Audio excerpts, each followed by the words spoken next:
Well, Democrats like Congresswoman Maxine Waters have hailed the appointment of a special counsel to investigate Donald Trump's presidential campaign, saying it's the latest step toward his inevitable impeachment.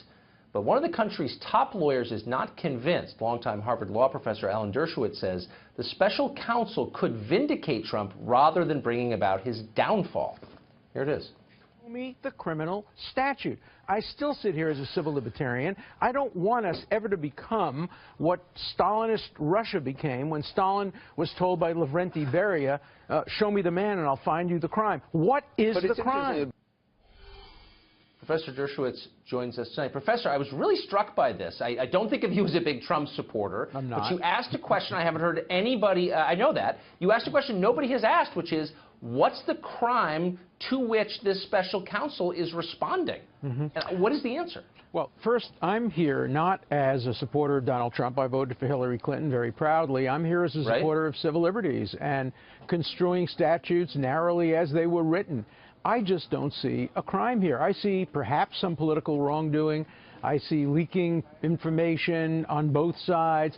But even if, for example, the campaign coordinated, which there's no evidence of, but coordinated its activities with Russia, and even if Russia and the campaign said, gee, wouldn't it be better if Trump were elected, that's political wrongdoing, but it's just not a crime. Nobody can point me to a statute that would be violated, and a prosecutor is only allowed to look for evidence of a federal crime. And the reason I think Trump may benefit from this is this will be a secret proceeding.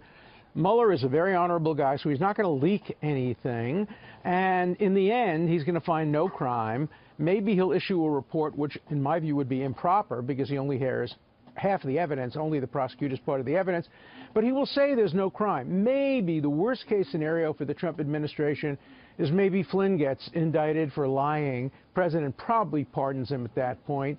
But it's 2 years from now or a year and a half from now. And in the meantime, he has a reprieve. If they had appointed an independent investigatory commission, the whole story would come out. And then it would depend on whether it's inculpatory or exculpatory. The public would know. But now it's going to be done in secret behind closed doors. And all we get in the end is no indictment or a lower-level former official gets indicted. And I think in the end that helps the Trump administration, not hurts them. But I want to get back to your first point, which is that there's no crime even being alleged. So I'm hearing Democrats every night say it's likely that the Trump campaign coordinated with the Russians on the timing of the WikiLeaks dump.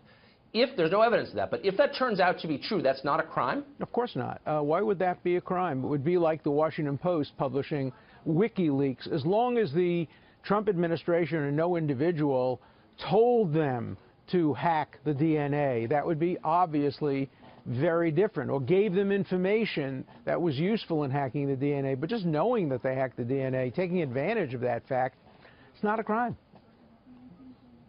So this is why I mean, you know, I've been doing this almost every night for 6 months, and I'm embarrassed to admit I've never thought about the point that you made, not one time.